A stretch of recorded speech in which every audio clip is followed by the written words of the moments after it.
minha só, eu ajudo, eu vou naquele jeitinho ali, e o meu prazer é ver as pessoas voando. Hoje, quando eu olho para a Natália, quando eu olho para algumas pessoas que Deus me deu o privilégio de poder ajudar, de poder trabalhar com eles, e hoje eu olho eles frutificando, eu olho eles dando frutos, voando na presença de Deus, voando ministerialmente. Isso faz com que eu dobre meus joelhos, eu agradeço cada dia a Deus, porque não tem preço. Isso sim não tem preço. Isso sim não tem preço. Deixa eu te falar uma coisa. Deus está aqui. Glória a Deus. Eu vou te falar de novo, porque o mínimo que você tinha que fazer era levantar dessa cadeira, aplaudir, fazer qualquer coisa, porque o Rei dos Reis, o Senhor dos Senhores está aqui nesse lugar. Deus está aqui. E não é porque eu mandei, é porque eu falei, não, você tinha que levantar e aplaudir com vontade, porque Deus está aqui. Porque Deus está aqui. Era o mínimo que você tinha que fazer. Era o mínimo.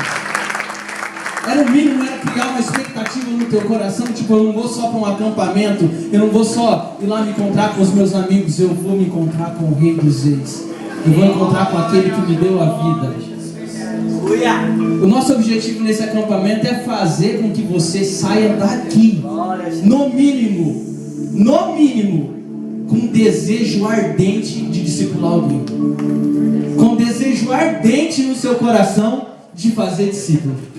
Porque esse acampamento, discipulado na mira, ou discípulo na mira, o mínimo que você tem que sair daqui é com o coração ardendo por discipulado, pelo coração ardendo de cuidar de alguém, de pegar alguém que chegou na igreja, que está visitando, ou está chegando recentemente, ou até mesmo aquele que já está na igreja, você sentado lá dele e falar assim: olha, meu filho, vem cá, eu vou cuidar de você, eu vou discipular você, eu vou andar com você semanalmente, eu vou te ensinar, eu vou ajudar, porque é o mínimo que nós temos que sair daqui nesse acampamento. Nesses 2 dias de pregação, cara, nós vamos bombardear, incendiar seu coração de discipulado, de pregações que só falam disso, porque isso tem que entrar na tua cabeça e entrar no teu coração. Isso tem que entrar no teu coração, porque eu creio que nós temos orado por um avivamento, nós temos orado e entendido que Deus tem feito e vai fazer ainda mais um avivamento em nossas vidas, mas eu creio que o avivamento nos nossos tempos, ele parte do discipulado. Eu creio que o avivamento parte do discipulado, do 1 a 1. Abra sua Bíblia em Atos, capítulo 1.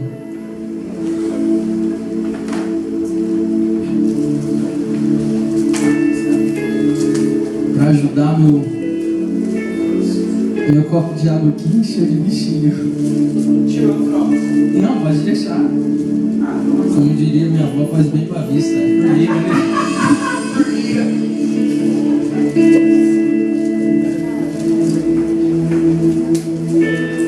Nós vamos ler alguns textos.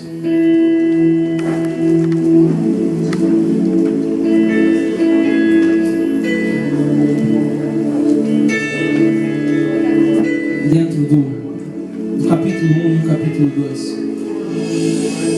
Nós vamos começar pelo versículo 8. Depois nós vamos andar lá para o versículo 21, 22. Depois nós vamos lá para o capítulo 2. Nós vamos ler do 1 até o 4. Nós vamos fazer um pouquinho de uma leitura um pouco dinâmica aqui. Amém? Estamos juntos? Quem está junto comigo, dá um amém aí. Amém. Quem está acordado, dê um amém aí. Amém. Melhorou. Vamos lá. Atos capítulo 1, versículo 8. Mas recebereis a virtude do Espírito Santo, que há de vir sobre vós, e ser-me-eis testemunhas tanto em Jerusalém, como em toda a Judeia e Samaria e até aos confins da terra. Agora você vai lá para o capítulo 2, versículo 1. Cumprindo-se o dia de Pentecoste, estavam todos reunidos no mesmo lugar. E de repente veio um vento do céu, e veio do céu um som como de um vento veemente e impetuoso, e encheu toda a casa em que estavam sentados. E foram vistas por eles línguas repartidas como que de fogo, os quais pousaram sobre cada um deles. E todos foram cheios do Espírito Santo. Repita comigo: cheios do Espírito Santo. Repita comigo: cheios do Espírito Santo. Repita mais uma vez: cheios do Espírito Santo. Agora você vai lá no versículo 14, do mesmo texto, do capítulo 2. Estamos juntos? Pedro, porém, pondo-se em pé com os 11, levantou a sua voz e disse-lhes: varões judeus e todos os que habitais em Jerusalém, sejam-vos notórios e escutai as minhas palavras. Estes homens não estão embriagados, como vós pensais, sendo esta a terceira hora do dia. Mas isto é o que foi dito pelo profeta Joel: nos últimos dias acontecerá, diz Deus, que do meu espírito derramarei sobre toda a carne, e os vossos filhos e as vossas filhas profetizarão, os vossos jovens terão visões, e os vossos velhos sonharão sonhos. Agora você vai lá para o versículo 37. Estamos juntos? Não. Estamos juntos? Ouvindo eles isto, compungiram-se em seu coração e perguntaram a Pedro e aos seus demais apóstolos: que faremos, varões irmãos? E disse Pedro: arrependei-vos. Diga comigo: arrependei-vos. Diga mais uma vez: arrependei-vos. Agora mais uma vez: arrependei-vos. E cada um de vós seja batizados em nome de Jesus Cristo para perdão dos pecados, e recebereis o dom do Espírito Santo. Agora você vai lá no capítulo, no versículo 37 ao 41. Vamos lá? No capítulo 2, versículo 37 ao 41. Só da sequência. Ouvindo eles isto, compungiram-se o seu coração e perguntaram a Pedro e aos demais apóstolos. E disse Pedro: arrependei-vos, a cada um de vós seja batizado em nome de Jesus Cristo para perdão dos pecados, e recebereis o dom do Espírito Santo. Porque a promessa vos diz respeito a vós, a vossos filhos e a todos os que estão longe, e tantos quantos Deus nosso Senhor chamar. E com muitas outras palavras isso testifica, e os exortava dizendo: salvai-vos desta geração perversa. De sorte que foram batizados os que de bom grado receberam a palavra, e naquele dia agregaram-se quase 3.000 almas. Feche sua Bíblia. Vamos orar. Senhor, nós te agradecemos, Pai. Nós te agradecemos porque o Senhor nos dá uma oportunidade como essa de ouvirmos a Tua palavra, de entendermos um pouco mais do Senhor, de entendermos um pouco mais dos Teus planos para as nossas vidas. E nessa noite nós cremos que há algo especial do Seu coração para cada um de nós que aqui estamos, Pai. E tudo que nós te pedimos, Pai, é que seja feita a Sua vontade. Assim como nós acabamos de cantar, seja feita a Sua vontade aqui na terra, Pai. Nós oramos agradecidos em nome de Jesus Cristo. Amém.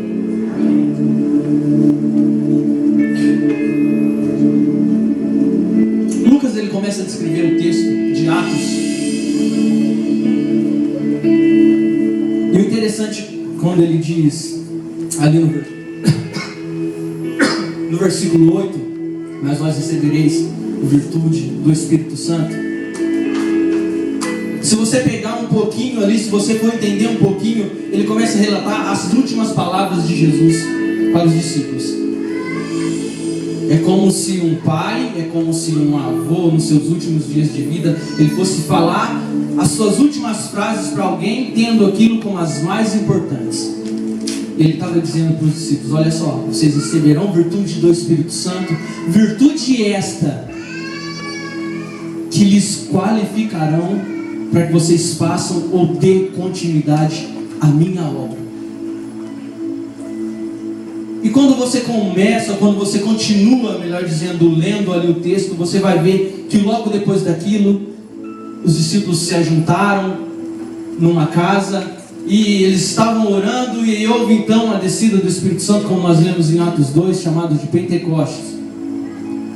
E então eles começaram a falar algumas línguas, mas isso não é o que importa agora. Mas o que importa é que Pedro então, ele se levanta no meio da multidão e ele começa então a pregar. E ele começa a falar para as pessoas, ele começa a falar de Jesus, e ele começa a dizer desse Jesus que fez e que tinha feito as coisas no meio do seu povo, aquele Jesus que tinha curado, aquele Jesus que tinha batizado, aquele Jesus que tinha feito todas as maravilhas que o povo rejeitou.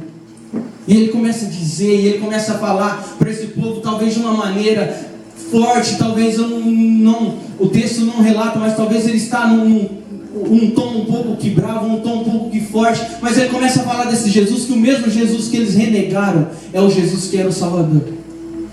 Aí então o texto continua e relata que logo após Pedro pregar a Jesus, 3.000 pessoas se convertem. Aí você pode estar dizendo, mas o que eu tenho a ver com isso? É aqui que você entra. Porque Pedro não existe mais. Tudo que nós temos sobre Pedro é lembrança, é história. Mas quando nós olhamos para a Bíblia, Deus ele nos deu um chamado, Deus ele nos deu uma ordem: ide e fazei discípulos.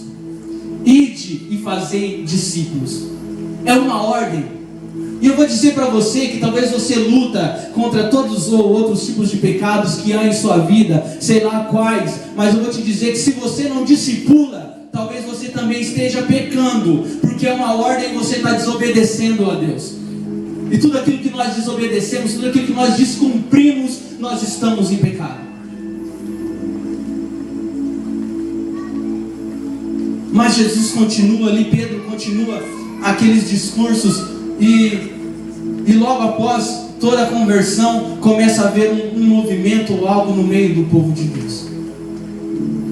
E você vai dizer para mim, mas e aí, Renato? Eu não sou Pedro.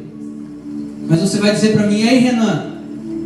Eu não sou Pedro, talvez eu não tenha a ousadia de Pedro, talvez eu não faça, ou eu não venha fazer as coisas de Pedro. Mas eu quero tratar com você aqui 3 aspectos primordiais que são vistos na vida de Pedro, que fez toda a diferença, que faz toda a diferença na vida de um discípulo. 3 aspectos que eu preciso ter, 3 aspectos que o Renan precisa ter, 3 aspectos que você, adolescente, precisa ter, que você, jovem, precisa ter.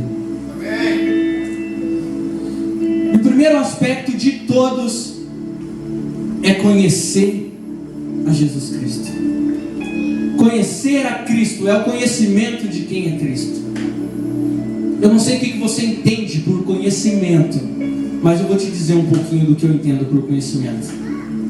Quando eu era criança, eu vivi num meio onde meu avô, ele veio para São Paulo de Minas, e logo quando ele veio para São Paulo, ele fez algumas coisas em sua vida, mas antes dele ir para o exército, meu avô teve a oportunidade de jogar futebol em alguns lugares de São Paulo, e aí quando você vai olhando para minha família, meus tios também jogavam futebol. Aí eu nasci, e desde criancinha meus tios me pegavam, e eu e meu primo, a diferença entre eu e meu primo são poucos meses, em todo lugar que a gente ia, eles levavam a gente.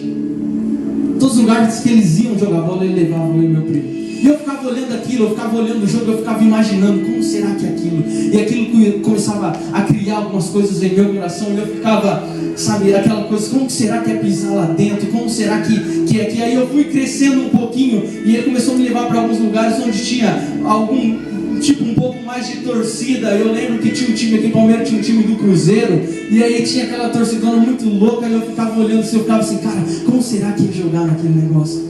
Como será que é aquela coisa? Como será que é? O que será que ele sente? Meu tio contava algumas coisas para mim, e eu acreditava naquilo que meu tio contava, eu imaginava que era aquilo.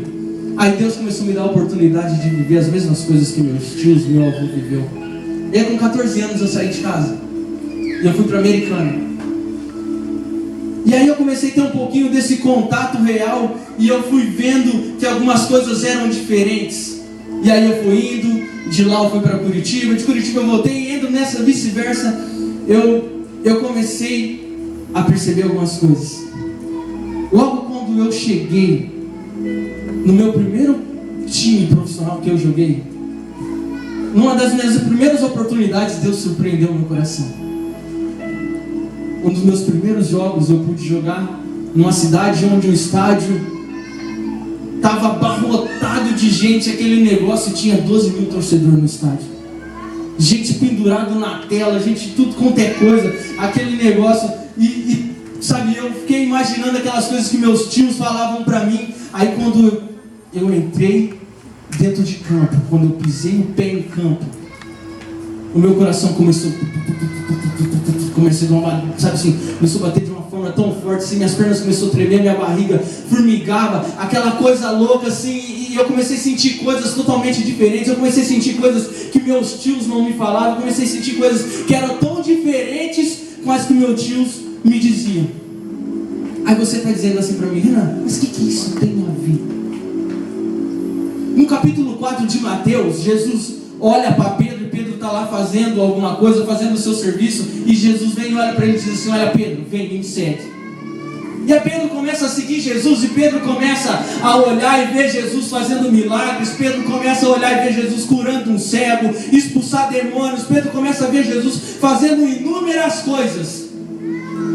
Aí lá no capítulo 16, Jesus senta com os discípulos e numa roda de bate-papo, ele olha para ele e fala assim: ei, quem vocês dizem que eu sou? Aí uns dizem para ele assim: olha Senhor, uns estão dizendo aí que o Senhor é Elias.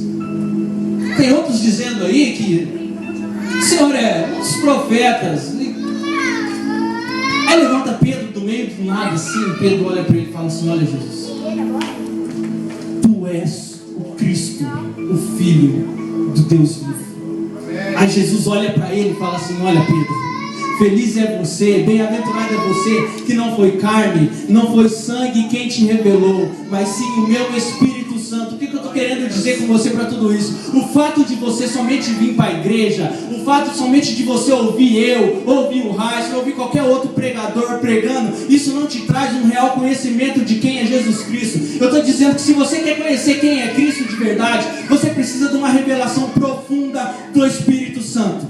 Não tem outra maneira de você conhecer Jesus, não tem outra maneira de você saber quem é Jesus, se não for através da revelação do Espírito Santo. Não adianta você ficar achando que somente vir à igreja, não adianta você ficar achando que somente escutar alguém pregar, ou somente ligar o computador na sua casa e ver um pregador pregar, isso vai te trazer uma revelação profunda de quem é Jesus Cristo. Mas somente o Espírito Santo.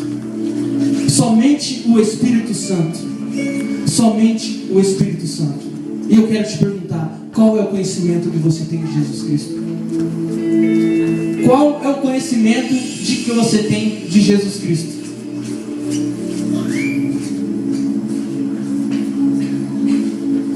Sabe, eu não sei quanto a você, mas tudo que eu desejo, tudo que eu quero na minha vida, é conhecer Jesus de uma maneira tão profunda, mas tão profunda, mas tão profunda, mas tão profunda, mas tão profunda, que aí eu vou conseguir entender por que aqueles discípulos morreram por causa de Jesus. E tudo que eu quero é conhecer Jesus de uma maneira tão profunda, que eu vou entender por que Pedro aceitou ser crucificado de cabeça para baixo. Tudo que o Espírito Santo quer fazer é te levar a uma revelação de quem é Jesus, te trazer um conhecimento de Jesus Cristo, que o seu coração vai queimar uma maneira, que o seu coração vai arder uma maneira por causa desse Jesus, que você vai levantar as suas manhãs e tudo que você vai querer fazer é pregar sobre esse Jesus, é falar desse Jesus, é falar o que esse Jesus fez na sua vida e na vida de todos. É tudo o que o Espírito Santo quer fazer na sua vida. Desse jeito. É tudo o que o Espírito Santo quer fazer na sua vida. Cara, não dá mais para viver um relacionamento, um conhecimento de internet, de Facebook. Aquele conhecimento superficial, aquele conhecimento, sabe, aquela coisa por cima que você não conhece profundamente. Não há mais tempo. Não há mais tempo. Se você quer ser um discípulo de Jesus, você tem que conhecer profundamente. Isso somente através do Espírito Santo. Aí eu te pergunto, que é o tema da mensagem: você é um discípulo ou você é um seguidor? Você é um discípulo ou você é um seguidor?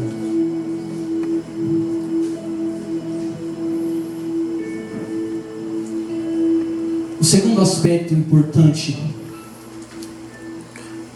que eu vejo que Deus nos mostra na vida de Pedro é uma transformação interior. Não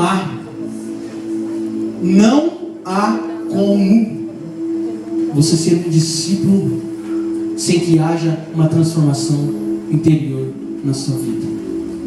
Não há, não tem jeito. Eu não entendia muito bem o que é isso. E eu não sei se isso acontece só comigo, mas espero que não aconteça com alguns de vocês. Teve um dia que eu me peguei chorando e falando para Deus: poxa Deus, eu estou cansado de todas as vezes ficar pedindo perdão para o Senhor pelo mesmo pecado.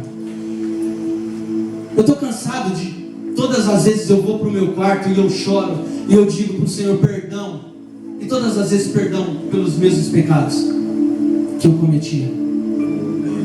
Eu não sei se você tem a sensação de que você sempre peca na mesma área da sua vida. Você sempre comete os mesmos pecados. É um negócio, parece que é um negócio muito, sei lá, cara, você olha e fala assim: ah, Deus, me perdoa, eu arrependo, eu não vou fazer mais, eu vou mudar, eu vou não sei o que. Você faz inúmeras, sei lá, promessas para Deus, e quando você vê, não é questão de dias ou momentos, você está cometendo o mesmo pecado. Ai, Deus um dia me fez entender o seguinte: olha, meu filho, existem algumas coisas que são falhas suas, são falhas da sua personalidade. A Renata está aqui, seria injustiça minha querer cometer ou falar alguma coisa da questão de psicologia, porque ela me quebra, me põe no bolso, dobra e faz todas essas coisas. Mas a personalidade, ela é nada mais, nada menos que aquilo que você é, ou a maneira como você se comporta ao meio, as suas ações. E todos nós sabemos que nós somos frutos. Não pense você que você é diferente, mas nós somos frutos de uma herança genética e talvez de não sei se a palavra correta é um condicionamento, mas aquilo que o meio nos oferece. Por exemplo, eu vou te dar um exemplo. Você já viu aquelas pessoas que você olha e fala assim: olha só, a mãe dela faz aquilo, a avó dela fazia aquilo e ela faz aquilo, é igualzinho a mãe, a avó e todo mundo da família. Quando você vê, a menina é brava, feito um trem, a mãe é brava, a avó é brava e assim por diante. Tem umas coisas, quando você vê, por exemplo, tem uns meninos que você vai conversar com eles. Rapaz, os meninos mentem mais que os presos. Você já viu um preso já? Chega na cadeia, a primeira pergunta que fazem para ele: por que você está aqui? Ele fala: eu sou inocente. Tem uns caras que mentem mais que preso. Aí quando você olha, você vai dentro da casa dele, o pai dele é tão mentiroso que o próprio pai acredita na mentira. Aí quando você vai ver, o vô é mais mentiroso ainda. Ou dentro do contexto que ele vive, é um contexto totalmente mentiroso. As pessoas mentem, as pessoas fazem tudo com Deus. E o resultado do menino, ele vai contar mentira. Ele acaba contando mentira. Isso são aspectos, são coisas de nossa personalidade. Por que eu estou te dizendo isso? Cara, quando você olha para Pedro, quando nós vamos lá para o capítulo 26, você olha um Pedro que logo após, lá no capítulo 16, Jesus ter visto Pedro tendo uma revelação de quem ele era através do Espírito Santo. Você olha Pedro fazendo um monte de coisas e barbaridades. Você olha Pedro, cara, Jesus chega em Pedro e numa conversa com os discípulos fala assim: ó, hoje alguns de vocês ou vocês vão escandalizar o meu nome. Aí Pedro, num contexto todo, tipo assim, eu sou o cara, porque aqui não tem ninguém orgulhoso. Aqui não tem, se é um lugar que aqui não tem alguém orgulhoso. Aqui ninguém é orgulhoso. Ninguém. Aqui não tem ninguém orgulhoso. E Pedro olha para Jesus e fala assim: olha Jesus, podem escandalizar o Senhor aí, ó, mas eu não vou escandalizar. Aí Jesus olha e fala assim: olha Pedro, para de ser bobo, cara. Antes que o galo cante, tantas vezes você me negará 3 vezes. Aí Pedro mais uma vez olha para Jesus e fala assim: ah, Senhor, se for preciso, Senhor, eu morro por tua causa. Eu morro pelo Senhor. Aqui não tem ninguém orgulhoso. Aí quando você continua a narrativa do capítulo 26, você olha um Pedro mentiroso. Aqui não tem ninguém que conta mentiras. Tem uma coisa que não acontece aqui, é quem conta mentira. Aqui não tem. Você olha um Pedro mentiroso. Jesus vai lá e ele é preso, e os caras começam a interrogar Jesus, e naquele vai e volta, naquele bate e bola, Pedro está lá de cima olhando, aí chega alguém e fala assim: ô, você é um dos discípulos lá. Aí o Pedrão, ele olha e fala assim: ó, eu? Um discípulo? Jamais. Eu não. Aí ele anda mais um pouco, ele tromba com alguém, outra pessoa fala assim: ô, eu te vi andando com o tal Jesus lá, eu te vi andando com aquele cara, você é um deles, você é um discípulo de Jesus. Aí Pedro olha e fala assim: eu não, você está louco, eu sou discípulo. Aí pela terceira vez uma pessoa interroga Pedro e diz que ele era um discípulo, e Pedro mais uma vez fala assim: ó, eu não. Se tem uma coisa que aqui não tem, é gente impulsiva e agressiva, que faz as coisas sem pensar, fala sem pensar, age sem pensar, dá patada nos outros, dá porrada nos outros. Era só Pedro que fazia isso. Porque quando você olha para Pedro, um pouco antes, quando os soldados vão prender a Jesus, os caras chegam para meter a mão em Jesus. Um pouquinho mais para frente, Jesus fala assim: ô Pedro, para de ser, você acha que se eu quisesse, eu não oraria aqui e viria um monte de anjo aqui para me defender? Mas Pedro não. Pedro meteu a mão na espada assim, ó, e vácuo na orelha do cara. Um cara agressivo. Aqui não tem ninguém agressivo. Em nosso meio não tem.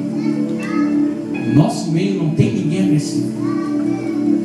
Só que, cara, sabe o que mais me admira nisso tudo? O que mais me emociona no Evangelho? É que esse mesmo Pedro que mentiu quando perguntaram se ele era de Jesus, quando você vai ler lá no livro de Atos, esse mesmo Pedro abre a boca e fala para Jesus para um monte de pessoas, e 3.000 pessoas se convertem. Esse mesmo Pedro que é todo orgulhoso, quando você vai para o livro de Atos no capítulo 10, ele se encontra com um homem chamado Cornélio. Cornélio se ajoelha aos pés deles e ele fala assim: opa, levanta, cara, eu sou homem que nem você. Esse mesmo Pedro todo agressivo, ele vai preso e ele não move uma palha. Cara, eu não sei quanto a você, mas eu vou ser sincero com você aqui nessa noite. Se tem um cara que precisa dessa pregação, sou eu. Se tem um cara que precisa ser transformado por dentro, sou eu. Se tem um cara que tem comportamentos, tem um cara que tem falhas na personalidade, precisa ser transformado assim como Pedro foi, sou eu. Sou eu. E eu vou um pouquinho mais além para você, cara. Não adianta o pastor dizer que você não pode. Não adianta o pastor dizer que você tem que fazer aquilo, ou que você tem que fazer aquilo. O pastor vai levar você a refletir. Mas a verdadeira transformação quem vai fazer dentro de você é o Espírito Santo. A verdadeira transformação quem vai fazer dentro de você é o Espírito Santo. Assim como foi Pedro. O Espírito Santo quer pegar você. Eu não sei o que você faz, eu não sei quem é você, eu não posso saber o que se passa dentro de você. Mas o Espírito Santo quer pegar você, cara, e te levar a um nível de discípulo.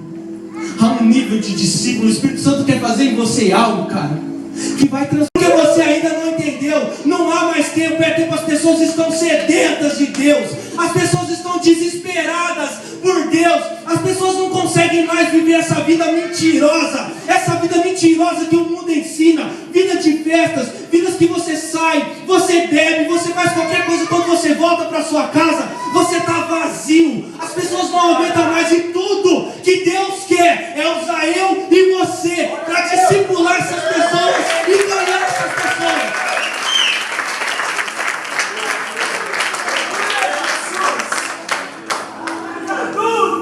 Mas eu não sei se você entendeu. Para que isso aconteça, precisa haver uma transformação em você. Precisa haver uma transformação em você.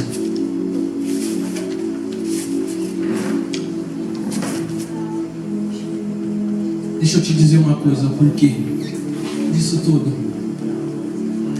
Não sei se você já entendeu, ovelha gera ovelha.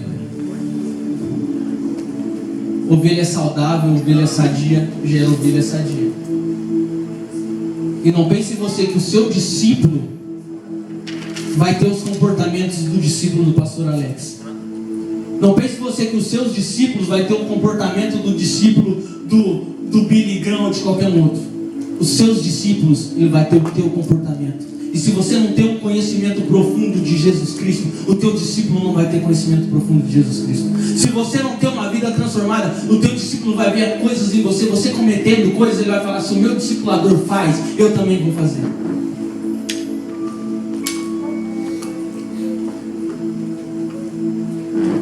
O terceiro aspecto que nós podemos aprender nisso tudo é que um discípulo ele precisa fazer as coisas que Cristo fez. Fazer as coisas que Cristo fez. Eu lembro quando eu era mais novo, eu vim para a igreja. Qual que era o meu sonho? Posso confessar para vocês qual que era o meu sonho? Vocês vão rir de mim. O meu sonho era ser uma irmã Nilda, irmã Rosa, o irmão Murita. Era o meu sonho. De verdade, sabe o que era meu sonho? Meu sonho era ver quando as pessoas erguessem as mãos lá, assim, quando o pastor fizesse aquele apelo. Alguém aqui precisa de oração? Alguém aqui precisa de... Meu sonho era quando aquelas pessoas erguessem a mão e fossem lá na frente. Eu ia lá e ia pôr a mão naquelas pessoas e... Senhor, abençoe essa vida em nome de Jesus, e tome isso, tome aquilo. O meu sonho era esse. O meu sonho era orar pelas pessoas, impor as mãos e ver as pessoas sendo curadas. O meu sonho era chegar num aleijado, botar a mão nele e falar assim: em nome de Jesus, levante e ande. O meu sonho era chegar num cego e botar a mão num cego e falar assim: em nome de Jesus, enxergue. Esse era o meu sonho. Cara, e Deus me pegou de um jeito. Algumas semanas atrás, nós fomos fazer uma viagem para Marília, eu, pastor Heister, pastor Chico, a Natália, e Deus me pegou de um jeito, através da pregação do pastor Carleto, que Deus transformou o meu sonho. Eu posso sim orar pelas pessoas e elas serem curadas. Eu posso sim orar pelas pessoas e elas voltarem a andar. Eu quero isso. Só que mais do que isso, Deus disse: olha, está na hora de você sair de dentro da igreja. Está na hora de você ir lá para a porta onde estão aquelas pessoas. Sabe aquelas pessoas que ninguém dá nada? Sabe aquele cara drogado que os irmãozinhos da igreja olham e não dá nada para ele? Está na hora de você fazer alguma coisa por aquele cara. Sabe aquele cara que vive numa vida de bebida, de cachaça, desprezado por toda a sociedade? Está na hora de você fazer alguma coisa com ele. Chega dessa religiosidade, chega dessa vida de preconceito que existe dentro das igrejas, que você não pode olhar para a pessoa lá fora e ter um mínimo de relacionamento com ele, porque se você não se relacionar, não tem como você trazer ele para dentro, não tem como você ganhar ele. Está na hora de nós sairmos de dentro da igreja, porque foi isso que Cristo fez. Durante todo o tempo, a igreja estava concentrada entre quatro paredes, e Jesus Cristo veio e saiu e acabou com tudo isso, e foi onde estavam os perdidos. Jesus Cristo foi onde estavam os que precisavam. Jesus Cristo foi onde estavam os que mais necessitávamos. Está na hora de nós fazermos aquilo que Jesus Cristo fez, porque um discípulo tem que fazer aquilo que Jesus faz ou fez. Cara, quando você olha para a vida de Pedro, quando Pedro recebeu virtude do Espírito Santo, logo quando acabou aquela oração e veio aquele vento e encheu o coração deles, você não vê que Pedro voltou para aquele conjunto de grupo de crentes que estava orando ali dentro de uma casa. Não, Pedro levantou e ele foi até os perdidos, Pedro levantou e foi até os necessitados, Pedro levantou e foi até aqueles que precisavam, porque era preciso e é preciso você se levantar nessa cidade e ir até onde aqueles que precisam. É tempo de você se levantar, sair de dentro da igreja, sabe, lá na tua escola, onde tem aquelas pessoas que ninguém dá nada, são eles que Deus quer te usar para alcançar o coração deles. É aquelas pessoas. Isso era para Pedro, isso é para mim, isso é para o jovem, isso é para o adolescente, é para todo mundo.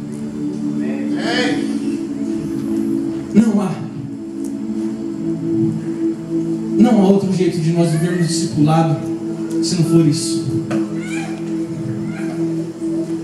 Quando a liderança dos jovens me fez o convite para mim pregar na sexta-feira, e eu falei, o meu intuito, aquilo que Deus colocou no meu coração, melhor dizendo, é levar para aqueles garotos que eles precisam entender o que é um discípulo. Porque se você não entender o que é um discípulo, você jamais vai ser um discipulador. Se você não entender o que faz um discípulo, você jamais vai ser um discipulador. Você pode até discipular, você pode, ou tentar, mas você nunca vai ser um discipulador, se você não entender o que é um discípulo.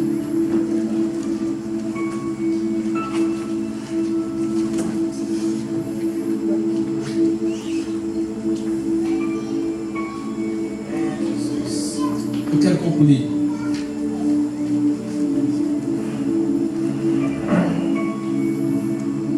Não sei se você entendeu ou percebeu um pouquinho, se você está ligado na pregação. Eu falei de um Pedro que conheceu a Cristo através do Espírito Santo. Eu falei de um Pedro que fez.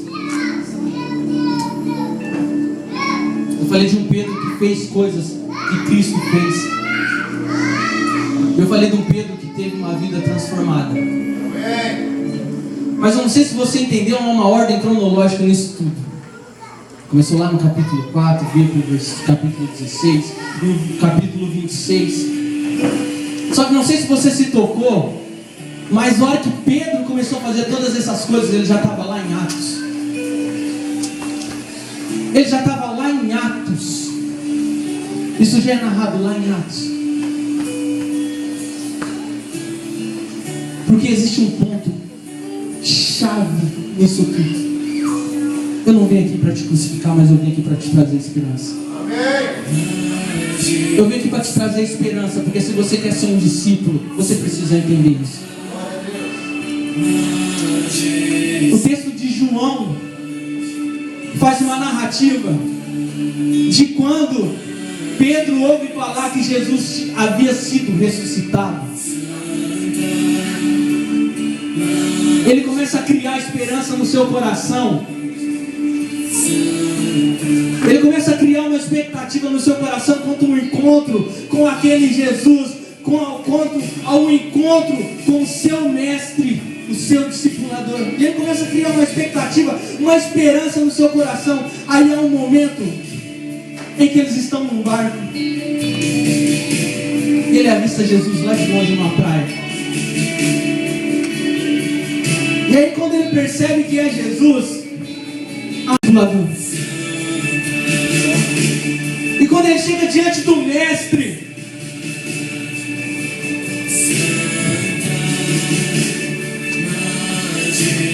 o mestre não olha para ele e diz: olha, Pedro, você é aquele cara que lá atrás o Espírito Santo te revelou quem eu era, e depois você foi, e você foi um cara orgulhoso, e você foi um cara mentiroso, e você foi um cara agressivo. Jesus não olha e não diz nada dessas coisas para ele. Jesus olha para ele e só faz 3 perguntas. Pedro, tu me amas? E Pedro olha para ele e fala: Senhor, eu te amo. Aleluia. E Jesus olha para ele e fala assim: Pedro, apacenta minhas ovelhas. Aí Jesus olha para Pedro novamente e pergunta: Pedro, tu me amas? E Pedro diz: eu te amo, Senhor. Aí pela terceira vez Jesus olha para ele e pergunta: Pedro, tu me amas?